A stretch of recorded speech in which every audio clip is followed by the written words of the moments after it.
Hello and good morning. Welcome to the Scoop here for Thursday, the 17th of October.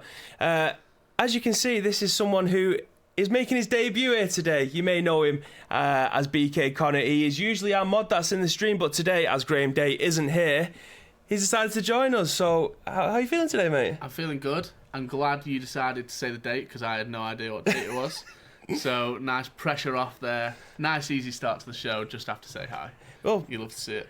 You do love to see it. Now, you're probably going to hear that quote quite a lot because he does say that probably about 400 times during the day. And for those of you that are watching on Twitch, you can't actually see any Blue Charge, Monster, or any kind of other energy drink that's lingering around here. But if you do want to sponsor us, then feel free because this guy and Buzz Dev Pete will probably drink the whole crate within one day.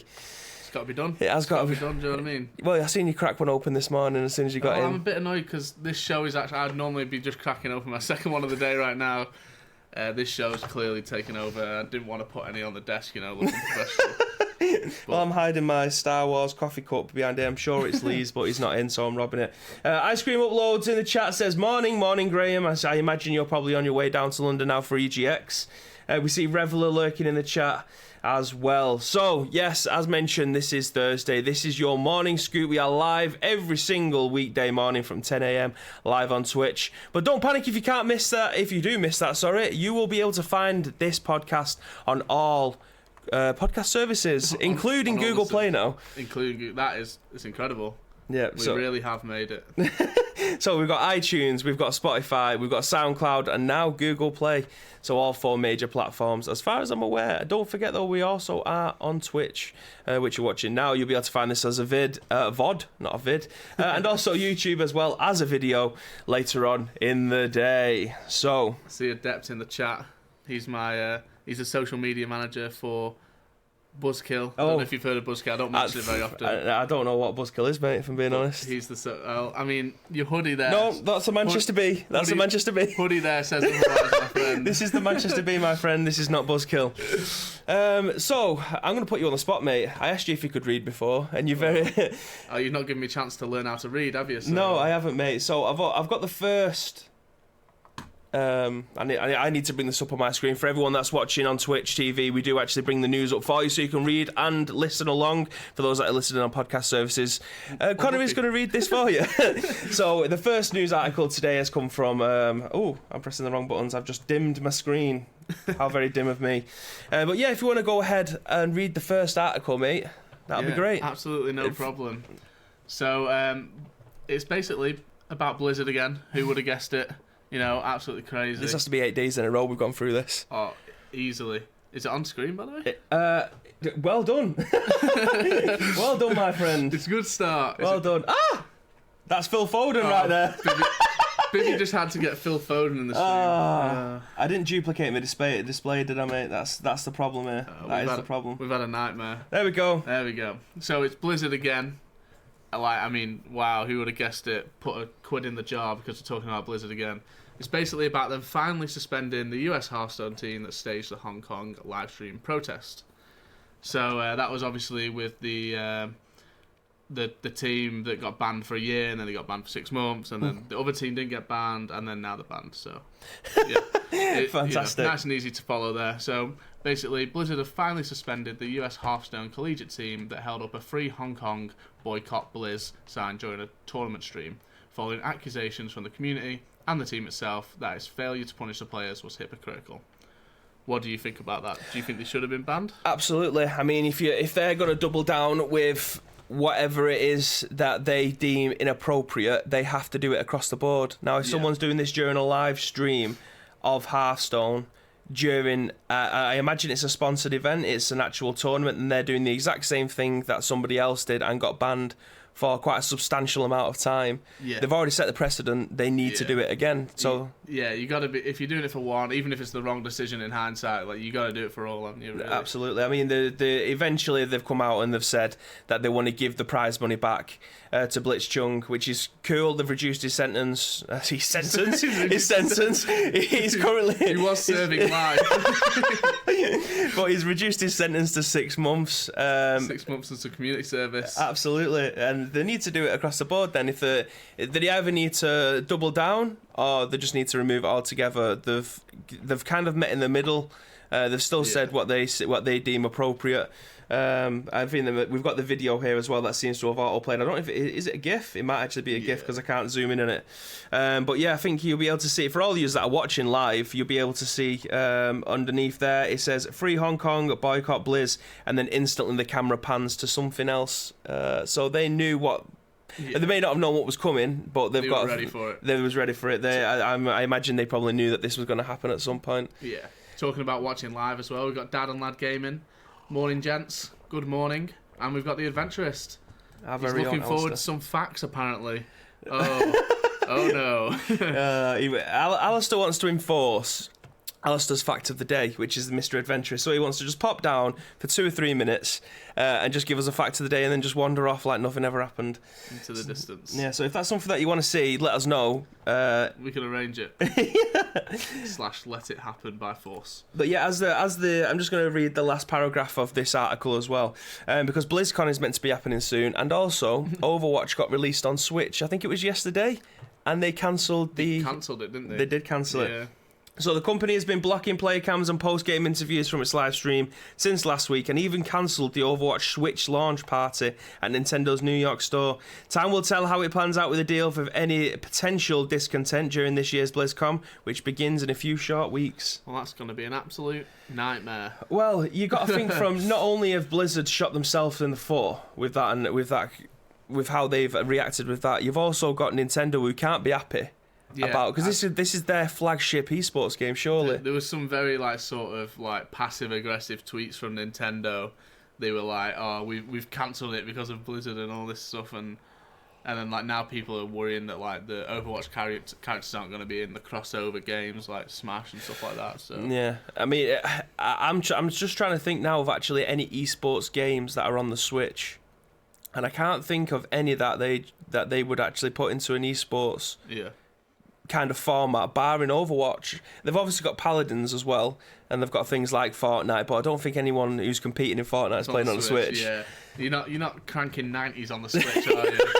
Keeping up with all the TSM and the boogers of the world. That's it. It's not happening. So I imagine this is probably Nintendo. I mean, I think they had Splatoon as well, but that's kind of died a death. And they've got the Mario Kart tournaments as well, but I don't think that's probably as big as a.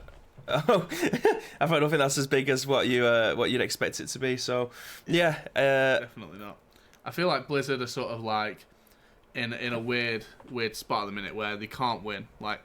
If they ban them all, Blizzard are banning everyone. If they let them off, it's well, everyone's just going to do it. But they also did put themselves in that situation. So absolutely, kind of hard to feel sorry for. Yeah, common sense at some point needs to play a part. But if what everyone's saying is the actual thing of the China's got them in the pocket kind of thing, and they have to abide by their rules, then that's what they're going to have to do, and they've kind of taken the wrong stance. Yeah. We're so lucky that something like World of Warcraft Classic has come out, and it's kind of escalated Blizzard back up to a premium. There never wasn't a premium AAA developer. They've got things like Diablo in the back pocket. They can throw that out at any point, just not a mobile version of the game. And they're good to go. But Blizzard coming out with World of Warcraft Classic and then Overwatch on the Switch, it's kind of brought them back in again. But this has shot themselves in the foot straight away. Similar situation with Riot. Riot, there was a load of controversy with them being in Tencent's pocket and owned by the China or whatever. But then they released 4, 5, 6 different games. Yeah, at their League 10 event, and everyone's like, "Yeah, we love Riot again." I mean, we went through the 7 different games that they released yesterday, and obviously me and you are both really excited about the Project A stuff. Project A looks really good. It just looks like we'll be sat there lunchtime getting W's, the big dubs. It's for those of you that didn't listen to yesterday's show. Riot Games have released 7 different IPs that are going to be coming out soon. I mean, when I say different IPs, I mean they've got different versions of League of Legends, which is going to be coming on mobile now as well. They've also got a new fighting game that's coming out. They've got a new card game that's coming out, a new anime series, as well as what me and Connor have just been speaking about, which is Project A, which looks like a cross between Overwatch and CS:GO, which is possibly one of the best crossovers that you could possibly have. It looks so good. Like, it looks like you got character abilities like in Overwatch, but they're not overpowered and they really focus on the gunplay, like CS:GO. So it looks really tight. It is chef's kiss. For those audio listeners. But that is the first story of today, and that came from Eurogamer. And it was Matt Wales, a frequent author of our Scoop reviews over here. But our next story then comes in. 343 Industries says there's no creative dilemma after Halo Infinite. Lead producer leaves. So this is something that I'm really interested in the new Halo. It's been a long time since I've played a Halo game, basically since the 360 days, because I don't own an Xbox One. So I'm really looking forward to it. But we've got Andy Chalk from PC Gamer's written this.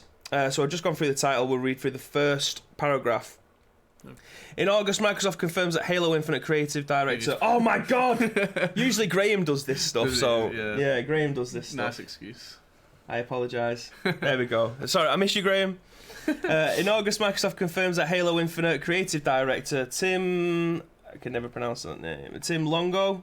I think that's right, had left 343 Industries, and that a result of executive producer Mary Olsen will now take charge of the campaign team on Halo Infinite as a lead producer, utilising her many years of experience at 343 to help craft a great campaign for them fans. Some of those fans were left unnerved to learn over the weekend that Olsen had left the studio to become a head production at indie game developer Midwinter Entertainment. Despite the loss of two high-profile developers in such a short span, 343 said on Reddit that her department isn't something for Halo fans to worry about. Community manager John Jungsek said that the title of this thread describing Olsen as a Longo's replacement is super misleading because it suggests that she stepped into Longo's role and then bailed when she saw the state of development. That just would be a cause for concern if it actually what happened, Jungsek said, but it's not. It's not. They're lying. They're not. It's an interesting one. Again, I loved the first three Halo games. Obviously, the first one that came out on the original Xbox, then the 360 ones that came out, I played them. As ODST was perhaps my favourite one. I didn't play Halo 4 because I think that was on Xbox One. Yeah. And then this Infinite, I hope, is coming out on PC because they've got the Master Chief Collection coming out on the PC at some point. I feel like it is coming out on PC. So that'll be great because I will definitely pick it up. I haven't got an Xbox One. But I think that this one's actually coming out for Xbox Scarlet. I don't think this is coming out on Xbox One. If it does, then it'll be like what Breath of the Wild was when it came out on Halo. Jesus Christ, it came out on the Wii U and the Switch. It might just be like the poor man's version. Yeah. No offense, Luke, because I know you played through it on ICU on the Wii U. But yeah, you know what I mean. The poor man's version. The fact that the lead producer has left, who works on the campaign team, doesn't fill me. It's never a good thing, is it? No, not halfway through development and someone just leaves. It's not creative differences.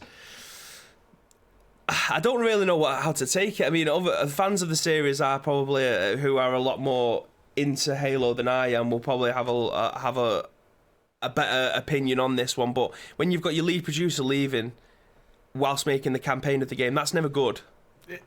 You never plan for it. Like, you never go, right, so if everything goes to plan, we'll get about a year and a half into development, top dog will leave, someone will come into a spot, they'll leave as well. Yeah. And then we're really on track. And then that's when we hit it home. Yeah, the roadmap never brings that into consideration when making a game.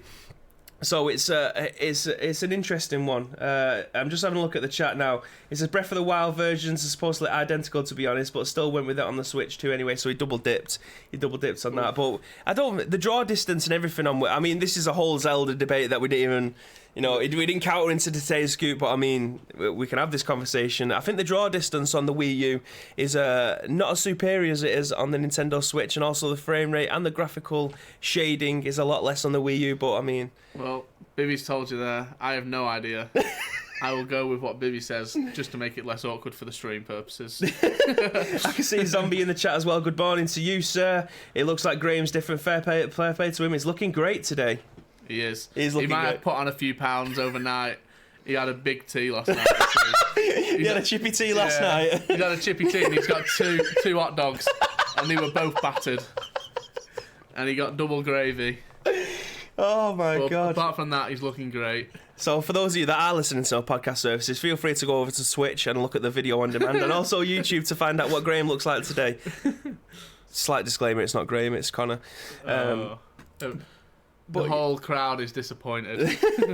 But yeah, going back to the Halo thing, if you've got your lead producer leaving after coming in and filling somebody else's shoes, that's not good. The campaign has got to bang now. There's no two ways about it. If you've got two people leaving who are meant to be the lead people on creating this new campaign, it's got to bang.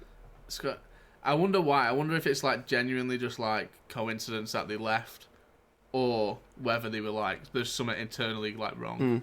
And if there's something internally wrong that's making two lead developers leave or whatever the job titles were, that's worrying. I mean, I haven't finished reading the rest of the article, but I don't know whether or not. I mean, that's really poor if we're trying to comment on something and we didn't read the rest of the article. But at no point have I come across them saying that, you know, if you was to leave, you'd have to give your notice in. But it looks like these people have just walked by the sounds of it, without giving any kind of notice period in or anything like that. So that's interesting in itself, really. Again, if you was to leave, and you notice him, but these guys are just walking out the door by the looks of it.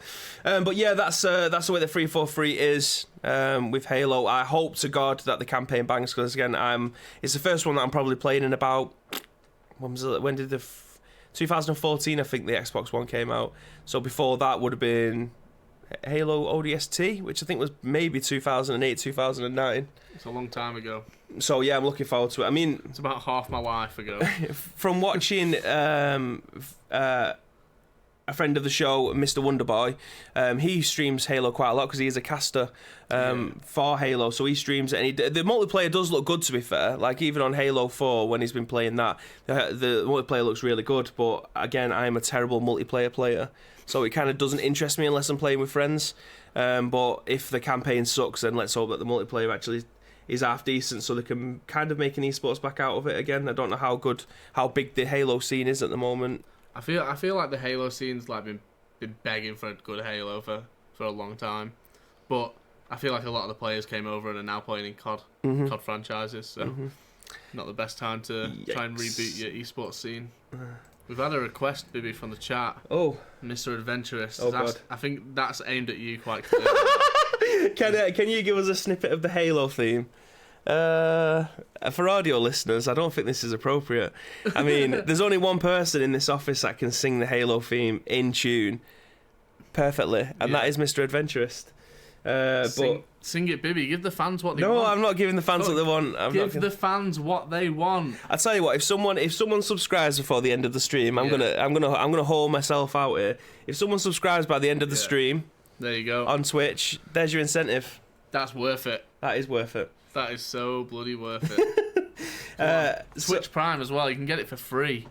Get Ali in the studio. I mean, the fans want it. If that's what the fans want, maybe that should be our closing segment today. Yeah. I feel like that is a closing segment of today. So, Alistair, we will let you know when it is, but only if someone subscribes before the end of it. Someone has got a sub. Someone has got a sub, and then we'll close out the show with some wise words of the Halo 3 soundtrack as sang by Mr. Adventurous, aka Ali. Oh yeah. Perfect. Get your Twitch Prime ready. Yeah, I mean, it don't cost you anything. If you've got Twitch Prime, just do it. Just do it. So, I mean, today has kind of been a slow news day. We're kind of scraping the bottom of the barrel when it comes to finding out video game news that we think you need to know. But this next one is pretty funny. Yeah, I mean, I'm going to let you read this. Staying on the Halo kind of vibe, shall we say. This one comes from Kotaku, and it has been written by Luke Plunkett.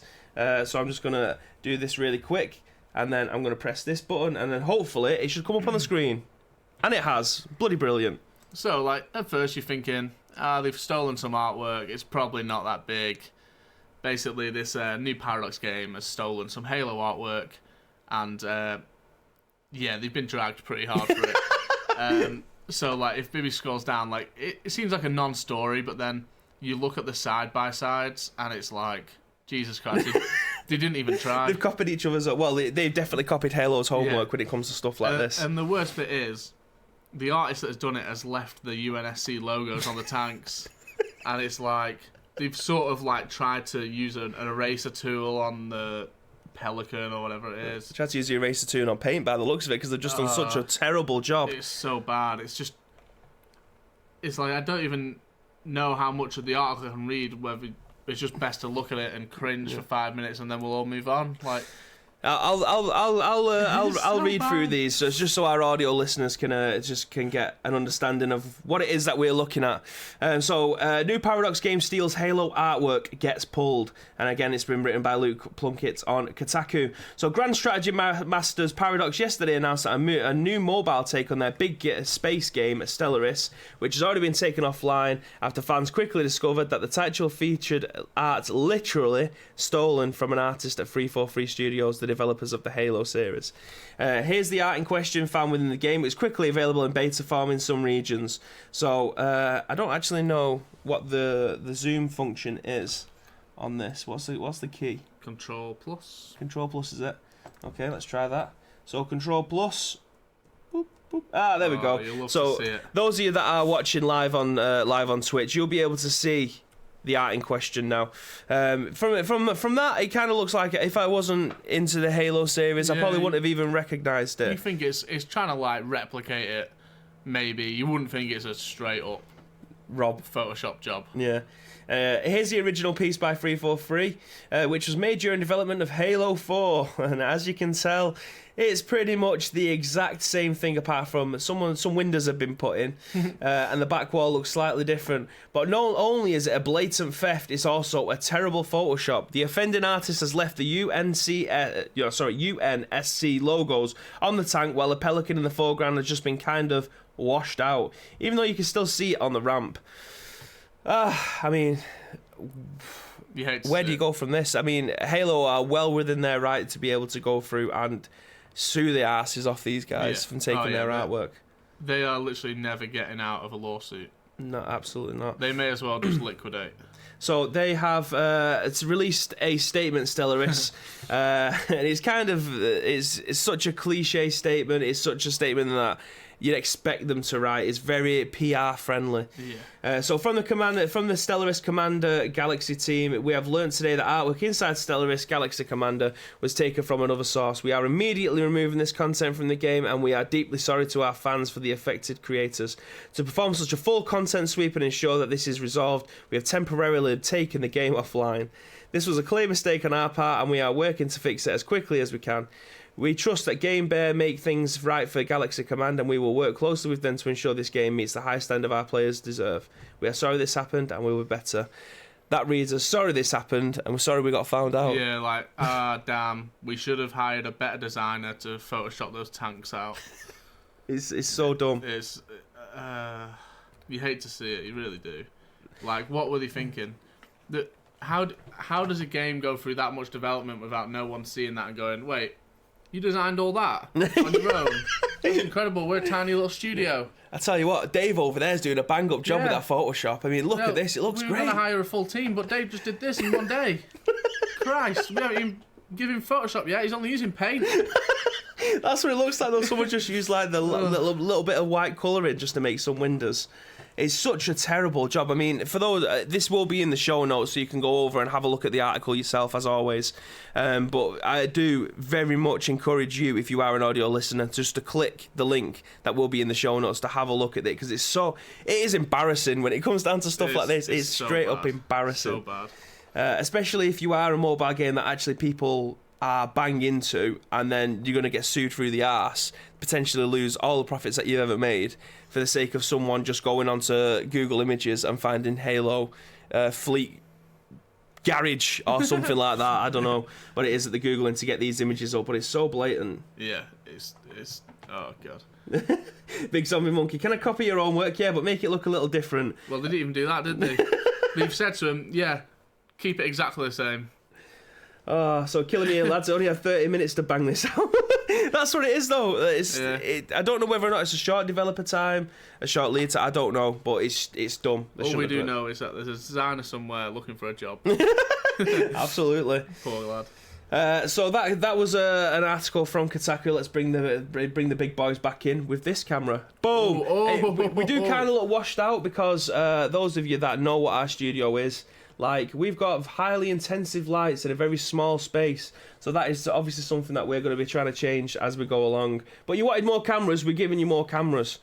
So we'll go back to the front one because I look even paler than I actually am. Yeah, that's an incredible feat as well. Says the palest man on earth. So Ice Cream Upload says, is there any PUBG news? Not as I'm aware. You're not here, so the resident PUBGer isn't here. How did we still manage to mention PUBG? I have no idea. I was trying not to. He's not even in the town. I know, he's not. He's halfway to London and he's got us saying PUBG on stream. He's in our heads. Rent free, mate. Rent free. I demand PUBG, Elder Scrolls, and database news. Well, the Elder Scrolls I haven't actually played for like a week and a half because I've been playing Volta. Ding ding ding ding ding.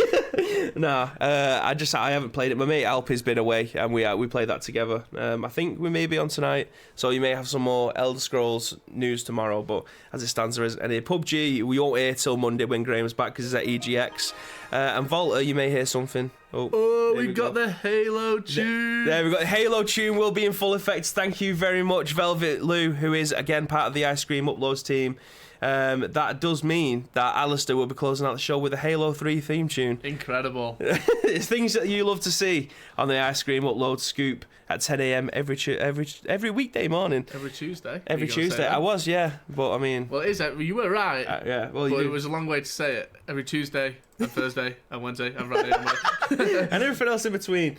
Big Sam Smurf is getting the moist towel ready already. So, yeah, okay. Oh, you get a nice little badge there as well, Mr. Lewis. Oh, yeah. Beautiful, that. We have been flat. Again, this it feels like we're going to be ending the show earlier than what we usually do. But one, we started on time. And two, it's been the slowest news day that you could possibly imagine. I've had Connor scrolling through Twitter to try and find something. I've been going through different websites to try and find something. But we have got two more articles left for you for today. The first one, the first of the two, Death Stranding review embargo lifts on November 1st. This was written by Dan Stapleton on IGN. Do you want to read through this one, mate? Yeah. Absolutely. Let me just get this up on the screen for you. Boom. Config screen. Go. Boom. We're in. So, we can now officially confirm that we are playing Death Stranding, and you will be able to read/watch the resulting review at 12 a.m. Pacific time on Friday, November 1st. If you're keeping track, that's a whole week before the release date of November 8th. And that's literally everything Sony will allow us to say about it right now. Check back in a couple of weeks and we'll give you an in-depth opinion of Kojima's first non-Metal Gear game in forever. All while keeping it as spoiler-free as we can reasonably expected in a review, where the whole idea is to tell you what we liked and what didn't like. So to kill the time between now and then, why not flip through this massive list of info we've gleaned from all the pre-release trailers and interviews. And there is 105 gameplay details there. That's a lot of gameplay details. I think the pictures as well. Shall we bring we'll bring some of these up on screen. It's not great for the podcast. It's not great for the podcast, so we'll just have to describe what we're looking at when it comes to stuff like that. See, like myself, I've not actually seen a whole lot of No, I haven't. stuff. I wanted to go in blind with it. Like, I've sort of seen it and it looks like a parcel delivery simulator. That's all I can get from it. Like, I feel like it's sponsored by, like, DPD or something. I mean, some of these screenshots, like, it looks really nice. Like, it looks pretty cool. Does. I mean, this one in particular looks like Metal Gear Survive with the way that everything's laid out, which isn't a coincidence considering it's Kojima. But I don't think Kojima did Metal Gear Survive. I think that was just a spin-off, but it's very... What it looks like is very Metal Gear Solid. So, well, what is, like, the overall premise of it? Do you know, like, the backstory or, like, the... I actually don't know that. This is the thing. I mean, when we went to Gamescom, he did a presentation on the first night. Funnily enough, the night that we wasn't actually in because it was like open to the press, so we couldn't get in that night. But I don't know much about it, and I think that's my ignorance because I don't want to know anything about it. Yeah, I also feel like it's like sort of the way they've marketed it as well. Like, I've seen people complaining that like, oh, how are we meant to buy this game if we don't know what it is? But then I still feel like everyone's going to buy it anyway. Oh, yeah, dead right. I mean, it's a Kojima game. You know, you kind of understand what you're going to be getting from Kojima, which is just an absolute shit show of whatever falls out of his head. Because most of the time, it never makes any sense. So the fact that we have some screenshots that, like you say, looks like a parcel delivery service. I think you bang on there. It's sponsored by Hermes. I'm just having a look. I'm just trying. My tablet's just died on me, so the chat's gone off that. So I'm kind of reading it off my phone now. So the chat on here as well. We've got Alistair saying Rucksack Simulator, which is not far from what I've said as well. Yeah, it is very odd. I mean, this may be just like the first 20 minutes of the game that we're looking at here. Again, this isn't great for those of you that are listening to podcast services, but feel free to look at this on video on demand or go over to YouTube, have a look at it over there. We are showing the pictures from IGN of the screenshots from, I imagine, the first part of the game, because I don't think they'll probably be able to play it for that long while capturing these screenshots. So this could just be the opening sequence, the prologue, or whatever you want to call it. Big Zombie Monkey saying, from what I've seen, it just looks like your average hike through Wales. Yeah, again. It really does. It's a Deliveroo simulator, isn't it? I mean, the size of the bag on his back. This needs a little moped or a push bike. But it's so weird, like, in this image that we're looking at here, it looks like he just gets a collapsible ladder out of his pocket, throws it across this little cliff or whatever it is, and I imagine that's like a little balancing act, like a little mini game that you're coming across there. Precision in the chat saying, this is me getting home up in Scotland. It's just your average walk home, isn't it? It's it looks so weird, but it's kind of like intriguing. Yeah, I mean, all the screenshots are in Japanese. There's very small English on each of the screenshots that we're looking at. Luke in the chat saying, don't think I've seen much combat or anything, just walking and maybe puzzles in terms of navigating environments. It can't be like that though, surely. It can't just be. I mean, I'm looking at the bottom left of this screenshot. It looks like you've got binoculars. It looks like you've got health. There's an X at the bottom, which could be something that you can hotkey yourself. And then tools. But it doesn't mention anything. It doesn't have a symbol for any kind of weapon. You are the weapon. Yeah. You got to be one with the weapon. I thought you were just calling me a weapon then. But yeah, it's an interesting one. The whole world is waiting for this game to see what it's like, and I've noticed quite a lot of people who I actually follow on Twitter have now got the game, and I noticed again this morning that someone posted. I don't know if this is true or not, but everyone posted who has a copy of the review copy of the game. They posted their dashboard at the exact same time to show that they've got it. That's weird. I probably should have put the tweet in here so people can see it, but it was something like a marketing tool, so everyone posted a screenshot of the game on their dashboard at the same time, so that it's kind of like, look, I've got the game, marketing kind of tool. Yeah. But yeah, it's there isn't much in this article, as you can imagine, because everyone's embargoed until the 1st. But I mean, some of these screenshots are the first time that I'm seeing this, so it's going to be one of them where I'll keep an eye on it. It's going to be like Stadia. Yeah. I'll let other people buy it first. Oh, you say Stadia? Stadia. Yeah, I think we had a discussion about this last week. Like, how are people pronouncing it? Stadia. So Stadia. I say Stadia, but I'm common as muck. So no. I feel like I've said Stadia before, but I feel like it's Stadia. It's American, isn't it? So it's probably Stadia. If those of you that are in the chat, if you want to spell it out in phonetics, that would be great, so we can get an idea of what it is, of how people are pronouncing it. Yeah. I mean, Big Zombie Monkey said Stadia like stadium. I mean, it probably is. That's I feel like I've heard Americans pronounce it more though. Yeah. Which is probably why it's wrong. Balls to you Americans! You say everything wrong. It's not a walkway; it's a footpath. But yeah, it's Kojima being Kojima. We're gonna get a lot more messed up stuff that falls out of his head into a game. I mean, they've got Norman Reedus, who was meant to be in the PT game. He's brought him over with him to get some mocap, and I'm sure Guillermo del Toro has been mocapped again in this as well. So it can't be a bad game. No, it won't be like really bad. I fear that maybe it's been overhyped a little bit. So like people's expectations will be like way up here, and it might be a really good game, but not quite as good as they thought it was going to be. So then it's disappointing. I think it's going to either go one of two ways. It's either going to be an absolute disaster, or it's going to be an absolute masterpiece. I don't think there's going to be in between. It's either going to be reviewed extremely high or extremely low, depending because of the hype that's been around it. So people are going to go into it like absolutely buzzing to play it. It's either going to fall on deaf ears within the first couple of hours, I don't even know how long. We don't even know how long the game is. Is it going to be an 80-hour game? Is it going to be a 30-hour game? But then you've got a load of side quests. Nobody knows, and that's the problem. Your expectations are delivered on how much this game's been marketed and who's been creating it. That's all we have to go off at the moment. Yeah. They've literally heard absolutely nothing else about it, which is, for me, it's worrying. Like, you're putting all your eggs in the marketing basket. And obviously, again, I keep on saying it, but it's whoever is creating the game, that's all you've got to go off. Yeah, I feel like reviews, like you said, reviews will probably make or break it. Mm-hmm. Yeah, it's going to be, like, if it reviews badly, like, everyone's going to be like, oh, yeah, well, I thought it was going to be bad anyway, because I didn't know much about it.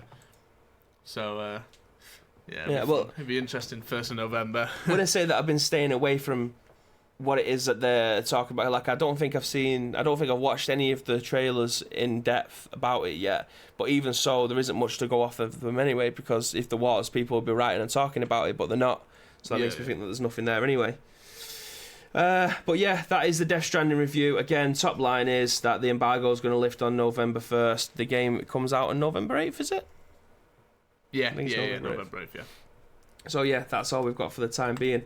So again, this brings us to this is something that obviously you're going to be able to talk about a lot more than I am, and it comes from the Call of Duty League website. The London Royal Ravens have been birthed as our UK representative for the COD League franchise. Now, it's something that we discussed, I think it was last week, about COD now franchising rather than having teams like 100 Thieves or Fnatic or whoever it is that was in them previously. They decided to franchise it by location. So is there, how many locations is it? 10, is it? 12. 12 locations. Well, 12 teams. I think like LA has like 2 teams, for example. Right. But yeah, so obviously all the names were like leaked and sort of like rumoured, not confirmed kind of thing, but London Royal Ravens have like been the first team, as far as I'm aware, to announce their actual branding and their full roster.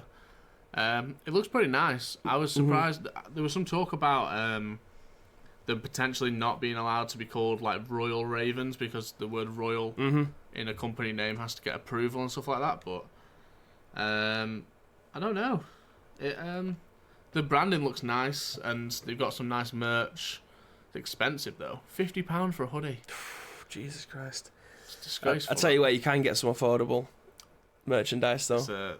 It's gamersapparel.com/store/uploads. There you can. You can get our esports jersey for half that price. £25 to be exact. That's a jersey. A whole jersey. But yeah, I mean, there was always going to try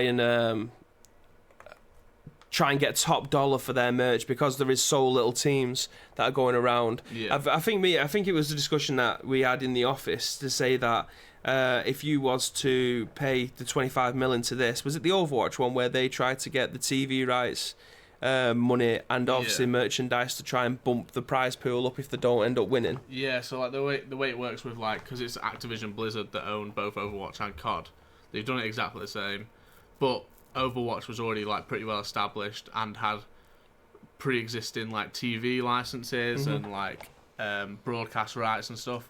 So going into it, you knew you were getting like a chunk of this revenue, a chunk of that revenue, a chunk of some other revenue.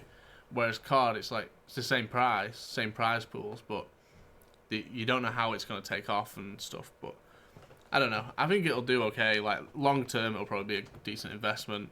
You'll probably make your money back over like 5 to 10 years, but it's a lot of money. Well, you say it's over 5-10 years, but that's also 5 or 10 games, providing that they going to release. The thing is with the esports stuff though, like Overwatch has been the same game for, is it 3 years it's been out? I think it might be longer, you know. So it's been the same game. They've just put new patches in and updated the game from the base game that you got originally. Whereas Call of Duty bring out a new game every single year. So they may have Modern Warfare this year, but that doesn't mean to say that they're going to have, I don't know, they're going to go back to World War next year, or it doesn't mean that they're going to bring out a new Black Ops or something like that. So it's a heavy investment now to potentially the game not be in any kind of esports shape within the next 10 years. That's the thing. If you're basing your investment on, 400,000 people are going to watch the major every year, we'll get a percentage of that revenue. But if the game's trash, no one's going to watch it. No revenue, no one's going to buy the merch, no one's going to support it. It's like you say, like CSGO, League of Legends, Dota, Overwatch, they all have the same game and they just constantly evolve it. Whereas COD, it's like a brand new game every year. Like, I feel like maybe in the next like year or 2 or 3 or whatever, they're going to have to switch over to like a one game constantly evolving model. The need to, when it comes to esports and stuff like that, I'm a firm believer that they need to do stuff like that. I love the fact that I'm going to throw this two games in here. First one, I'm fairly certain I've never talked about, and the second one, I'm fairly certain I always talk about. We're going to talk about World of Warcraft, and we're also going to talk about Elder Scrolls. Those 2 games have been the base game. Well, Elder Scrolls probably about 5 years, I'd say. But World of Warcraft has been the same game. It just evolved over time since maybe 2005. Yeah. So all they do is just add new expansions to the base game. Obviously now they've gone back to WoW Classic again, so it'll be like Phase 1 kind of thing back from the early days. But the fact that they've got a game that they can just keep on adding stuff to it, I'm a firm believer that is the way it should be for esports. Let the people learn the game and just get good at the game rather than keep on changing it every single year, because this Modern Warfare now is a completely different game than last year, which means that if you was really good last year, the chances are you may be absolutely pants this year on this one. Yeah, it's especially if they want to really hit home on the esports stuff, which it looks like they do. It's like, it's too much of a drastic change. It's like, imagine if football, you go from having a regular game of football and then next season there's 4 nets, and then the season after there's 2 footballs, and it's like, well, you're changing the game like completely. Like, it's Well, the thing is, with the like, so I don't think there is actually a Battlefield esports, but when it comes to stuff like this and Halo and especially CS, that's been around for so long, it's got people who are good at that game can probably play for like 3 or 4 years at the top because they are that good. They know the game inside out. They're playing for the best teams. They're practicing every day at the same game that it's been for the last God knows how long. Yeah. Whereas if you sign up a esports player to play in your COD team now, they could be absolutely amazing, but then be pants next year, and then that person is then tied to your team for a contract for maybe 3 years or something, unless it's a yearly rolling contract. So you've got that naff player in your team hoping that he either gets better at the second edition in his 3rd year contract or a 3-year contract. You're just keeping him for absolutely no reason. We got some comments in the chat. Next Gen Renegade says, doesn't that alienate people who only play single player? And I agree to an extent, but also a lot of the big esports games like generally don't have single player anyway. Mm-hmm. But like Overwatch, even though that's just on a constant evolution cycle, they still bring out their own little like single player story missions. So you can just keep updating it with new single player stuff to do. Yeah, I think. Especially when it comes down to Call of Duty as well, because Call of Duty campaign doesn't only last like between 6 to 10 hours. Yeah. Which for a AAA game, they bring out Call of Duties now to play online multiplayer. Like the Black Ops 4 didn't even have a multiplayer, didn't have a single player aspect to it. So they knew full well that a battle royale and the multiplayer is what people wanted. And it was for me, it was a decent Call of Duty title. I really enjoyed it. I really enjoyed playing Rush, which was before I started playing Counter-Strike, which is the exact same premise as 5v5, last man standing, you get rid of your team. Blah blah blah. You win points off that. Really enjoyed that. But yeah, if you was going to make an esports game of Call of Duty, fair enough. If you just want to keep on adding single player campaigns or adding onto it, that's fine. But I understand where he's coming from with this. Sledgehammer, Activision, and who's the other one that make Call of Duty? Treyarch. They take it in turns, don't they? Each year to bring out a new game, which means that one studio would just have to focus on the esports side and then bring out, I don't know, games every other year around that. But I understand what you're saying from you. Obviously, you're alienating the single player. We got Big Zombie Monkey says, I agree, but for argument's sake, what about new generations? Like a long-time player with 5 years' experience is going to have an advantage over a little Johnny who's new to the game. It may stunt the enthusiasm to grow. And I get in concept, that sounds like that would happen. Like you just have the same people at the top forever and ever. But like games like League of Legends, CSGO, Overwatch have shown that if you're good enough at the game, you can break through. There's so many like young, like sort of stars that are playing for top teams now just because they're that good mechanically or they've got that much game sense. Well, the problem is with esports, it's the exact. yes and no. It's kind of the exact opposite to normal sports, but it has a lot of elements of normal sports as well. So, for instance, a 17 to 19-year-old esports player is going to have better reaction speed, a better understanding of the game itself, I think, compared to someone who's 27, 28, 29, who may have been playing since the age of 22, purely because of their age. The reaction times are a lot faster. Yeah. The mental capacity is a lot more, cognitive thinking. They're more cognitive than someone who's 28, which is why you see esports stars at the top of their game for maybe 3 or 4 years. If they're lucky at a push 5. Yeah. It's just the way it is. The lifespan of an esports player isn't anywhere close to what it is for a real footballer, because you can start a real footballer maybe at 13 and you finish at 38, whereas there isn't that many esports players who are 38 that are still competing at a top level. Yeah. And I feel like on that as well, you could take that logic that Big Zombie Monkey's got and say that, like, well, it's the exact same for football. You can have, like, your players who have been playing it for, like you say, 5-10 years, and then with that sort of logic and that under that concept, you would think, well, no player's ever going to break through into the first 11, but it happens. Yeah. Because ideally you want a mix of that experience and that youth. Yeah, it's the same in esports. Well, the beauty of this as well is with games like Call of Duty and CS:GO, they're in teams of 5 or more. So you can always have someone who's 17, 18 in your team, and then a team full of 22, 23-year-olds, just to be able to coach these players into being better players. Like you were saying then, you've got someone who's a 28-year-old striker, which usually is their prime time. Because they've understood the game, they've got enough experience either at international level or playing at the top. They make the right runs at the right time. Whereas you've got someone who's 23 playing with someone who's 17, who may say, right, okay, well, if you take that side, this is what you need to do to stay left, because they're going to come from the right. You're giving that knowledge to the youngster, who will then, in 4 years' time, give that same information back down to the 17-year-old. So it's just like a very small lifespan. But it always goes around. There's always going to be people who aren't good enough anymore, and they'll bring the new player in. It's just how it is on all things. Fnatic are doing at the moment, like in CS:GO. Fnatic have this kid essentially on their team called Brolin, and I think he's 17. He was 16 like until about a month ago or something. So he's 16, 17 years old, and he's playing with like some of the best players to ever play Counter-Strike. Mm-hmm. So they're hoping that he will be. So Fnatic have this player called JW, who was like one of the best for like years. Yeah. So they're hoping that JW can like pass on his knowledge to this young kid, and then by the time JW's like lost his edge and is too old, they've got a new one ready built. Yeah. So it's all about like the development and using the experience of being able to play the same game that doesn't change too much for 5-10 years, and then passing on that knowledge because you know that it's going to still be relevant. Yeah. Absolutely. I mean, bringing in my beloved Manchester City, you've got someone like David Silva who is leaving Manchester City this year after playing for 10 years. We've had someone like Phil Foden come through, and we're hoping that David Silva will pass the torch to Phil Foden. It's exactly the same in all sports. You expect the person who's in that team for so long, who's led the team, who has had played at the top, won everything there is pretty much to win in a European competition, pass that knowledge down to a young player who's coming through. I mean, you've had it at Man United with the likes of Roy Keane passing the torch down. You had Scholes passing the torch down. You've had Patrick Vieira passing the torch down. It's in any kind of sport. It doesn't matter if it's football, rugby, blah blah blah. You'll always have someone who's at the top of their game, bringing through someone who's younger and passing their knowledge on. Yeah.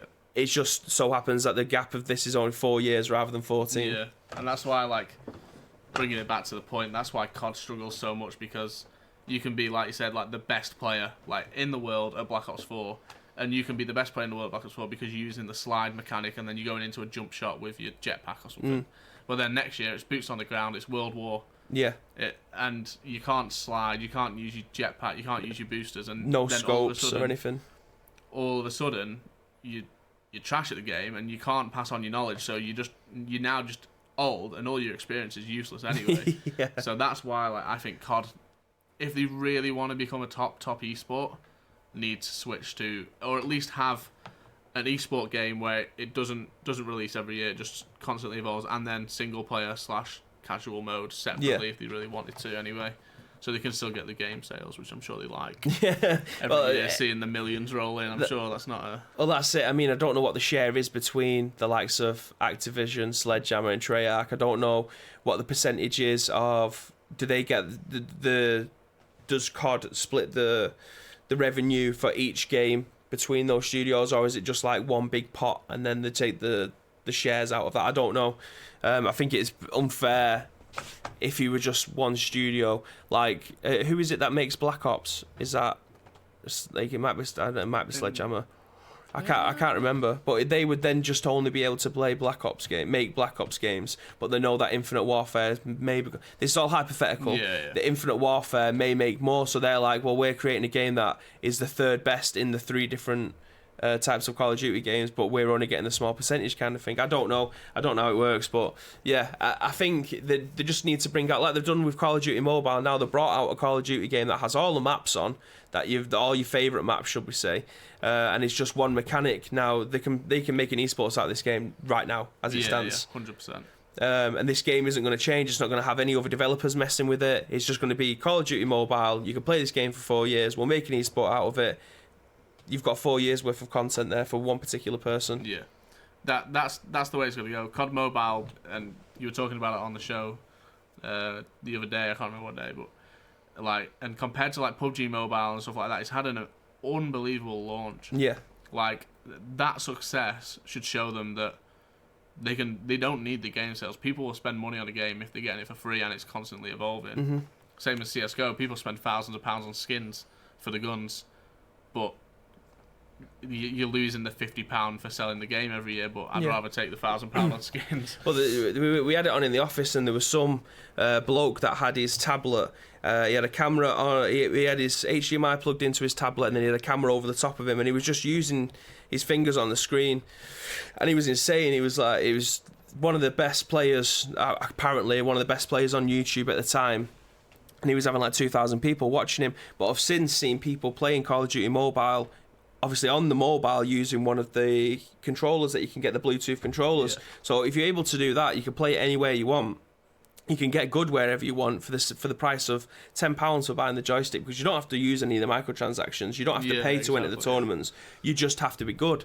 So again, that brings us back to the point of, if you have one game that people can use as an esport, forget about the other 3. If you want to release multiplayer single player content for that, you can bring out the game, just charge £20 for it each time. Yeah. And just have one solid foundational game for multiplayer for 3 years, and then change the cycle after 3 years. Yeah. For me, that's the way I would like to see it. It's the same with Pro Evo. I wish they would have just the whole pro scene was just manuals. You couldn't use any assistance and stuff like that. It's just one base game for like 3 years, and then Precision said in the chat earlier, give us PES 5 with squad updates and content as the PES 2. PES 2, Bibby says. Oof. If you had PES 2, then you'd have me in full agreement. PES 5 was good, but PES 2 is my baby. Alistair said, on Rust, I spent £3 on a door sticker. I was so happy. Well, I'll tell you what will make you even happier. I feel like we're going to need you for the Halo theme tune pretty soon. Yeah, I mean, I've just seen then Treyarch makes Black Ops. Okay, cool. Yeah, I was just saying hypothetically because I couldn't remember off the top of my head what it was, but thanks for giving that information to us. East Hamby. I think I've seen him posting here before saying that we're always on during work. We are always live at 10 a.m. every weekday, but you can catch us on podcast services later on in the afternoon, and also on demand on Twitch and YouTube once the show finishes. Now, I know we didn't. I'm just going to read this article really quick because we didn't actually go through it. We just give the top line stuff. So the Guardians of the Tower, London Royal Ravens, represent England. Our managing director, Michael O'Dell, is a veteran in the esports world with strong ties within London and the UK. In addition to OD's reputation, every region of the UK, England, Wales, Scotland and Northern Ireland is represented through our players and its entire coaching staff. Yeah, that's right. Our home region is known for their pride and their extreme enthusiasm for the Call of Duty game franchise and the esports industry. When they cheer for the home team, we know they will be proud. Our team is hungry, passionate and scrappy. We look forward to bringing all the Call of Duty League championships home. So does this mean that they're only recruiting players that are represented in the home nations? So they're not allowed any American players in the England team? No, I think they are. I'm That's not dumb. 100% sure, but I'm almost certain you're allowed international players. Like, almost like positive. Oh, why are they franchising it then? It's so stupid. I don't like, agree with it at all. I think you just have to, well, it's just like football, really, like, you have to be based there. So, like, Manchester United don't have to have players from Manchester, but they have to be based in Manchester. Same as, like, NFL, like, you have, like, whatever, like, Yeah, but there's more than one league in football. There's more than one league. You've got international level as well as what not international level. What do you call that? Domestic, that's it. Fucking hell. It just went out of my head then. But you got domestic level and you got international level. So if you are Spanish, you can still play for Man City, but you have to play for Spain because you're Spanish. Whereas there's no other league. If you're English and you've got an English team, are they just going to domesticate it so that... I mean, let me just read this little small bit again. It says, a veteran in the esports world with strong ties within London and the UK. In addition to OD's representation, every region of the UK, England, Wales, Scotland and Northern Ireland is represented through our players and our entire coaching staff. So whether that's the decision that the London Royal Ravens are saying, from that, it sounds like you can only be part of the home nations to play in this league, in this particular team, whether or not that means... Yeah, I mean, definitely not. Because you got to think about it, like, that would be ideal, but then you go to America and then you can't just be part of America, you'd have to be part of the state. Well, that's what I was thinking, yeah, because you said that there's 2 teams in LA. Yeah. There's maybe one in Italy or whatever, but the English then are leaving themselves, the home nations, shall we say, are leaving themselves at a massive disadvantage because we can only pick from our very small pot. I don't think they have only picked from this spot. I think what it's trying to say is that, like, they have someone from England, Wales, Scotland and Northern Ireland mixed in with the staff, so they have every sort of home nation represented, but also have, like, international as well. Yeah, it says is represented through our players and our entire coaching staff. Entire coaching staff. Okay, fair enough there, it is just the coaching staff that are all from the home nations, but it doesn't say through our players, through our entire players selection. So that's interesting. I'd like to know more about this, but again, information is... I feel like... not at our disposal. Like, London are pretty lucky as well because, like, obviously it doesn't have to be a state, it can be the entire UK because we're the only UK team. And UK COD talent is genuinely pretty good. Like, Scraps and Wooskins are, like, the 2 twins, like, both unbelievable players. Tommy, who's been a pro and, like, a vet in the scene for ages, like, I don't think he's actually on London, or I'm not sure if it's announced yet or anything. But again, he's from the UK. He's unbelievable. So luckily, they do have a lot of UK players they can like pick from anyway. Yeah, I mean, is this going to be invitation only, or do players get to try out? Invitation only, but there's also like subs this year for like the first time ever. So you can have a 10-man roster, where even though the game's 5v5, you can have a 10-man roster. So basically, and you can switch out during a series. Okay. For the first time ever. You can do that in Overwatch and LoL, can't you? Not sure. I think in League of Legends they have a reserve in there. Again, this is testing my knowledge. Yeah. I'm fairly certain you can have subs in them, but don't quote me on that. In League of Legends, I'm 99% sure you can. I think you can have subs, but I think you can only switch them out for a separate series. Like, so, say me and my team and your team were playing, I could have 5 people start the hard point or whatever, or the headquarters game, and then we lose map 1 and go, right, those 5 are playing crap. Let's keep that one player in who's really good at search and destroy and put the 4 other people in for the next map. Right, okay. So you can literally switch your entire squad map to map. Right. So you can have like 5 unbelievable search and destroy players and win every single S&D and know that every game you go into, you're getting a win in the S&D, so you only have to win one other game of the best of 3. But that's like new to COD, and as far as I'm aware, new to esports. I've not seen anything like that before. That's cool. I mean, for the sub, what I was going to say, the subs, as in like someone falls ill, you can bring them in. Oh yeah. No, as in like you can just get after every single map, you can just bring all 5 off half-time sub. But yeah, that is it for today. For the news for today. Again, if you are on Twitter. I've just pressed the wrong button. If you are on Twitter or any of our social medias and you do see any news that you want us to cover, then do feel free to send that through to us. Tag any of the Ice Cream Uploads guys in there, which is obviously me, Connor, Lewis, Jeroen, which is Luke, Alistair, Graham. I'll just tag the account in itself. There is more Ice Cream Uploads players. people in the team. You've also got Jess, and you've got... Luckily, you can see them all on the website. You can see them all on the website. That's a very good plug. On the website. So yeah, you should have our social medias on there as well. So if you do see anything that you want us to talk to us about, feel free to drop into the chat or start tagging us in them socially. It does look like I've just seen someone come running through the office. Quickly as well, we just had a message from Big Zombie Monkey. Can we keep this Graham? And I would love to say yes, but I also love a job.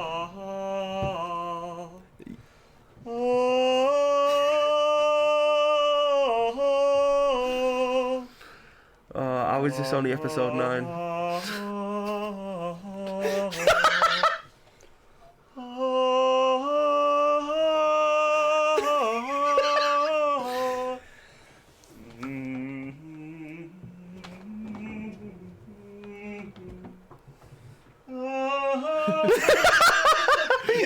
So that is what you get from the Scoop every single weekday at 10 a.m. That was perfect. That was worth a sub. That was worth a sub. We're making it 5 subs next time. So, yes, we will be back tomorrow at 10 a.m. Again, do follow us on all of our social medias, which is just Ice Cream Uploads across the board. But until next time, guys... How did you find it? I've just ended it earlier, prematurely. Until next time, guys. Yeah, ask me a question. I know. I keep on forgetting Graham's not here. I just usually think that Graham's here. But before we go, how did you find it today? Oh, it was great fun. It was really. I mean, it wasn't the best news day that we could have possibly asked for, which is why we ended up talking about esports for 20 minutes. We had to blab about esports for 20 minutes so I could get a few words in about anything that I knew about. But I feel like we did it. You know. Chat's been popping all day. We've been talking to chat, having a good time. It means I don't have to sit at my desk and do work. I do real work. So, you know, it's a win from me. Perfect. It's a win from me. Perfect. Again, I'll run through the ending. I might cut this bit off. But yeah, we are live 10 a.m. every single day on Ice Cream Uploads here on Twitch. If you want to find us on podcast services, you can now find us on all 4 major ones, which are Spotify, iTunes, SoundCloud, and now, as of an exclusive yesterday, Google Play services. So this will go up later on today on those podcast services. You can find us on YouTube as well. This will be going up pretty much straight afterwards, as soon as I put the thumbnail on and the show notes in the description. But until tomorrow, guys, it's been our absolute pleasure to be able to do this for you, and I hope to see you all again then. Stay frosty. Yes! You got there! Oh, great. We're so proud!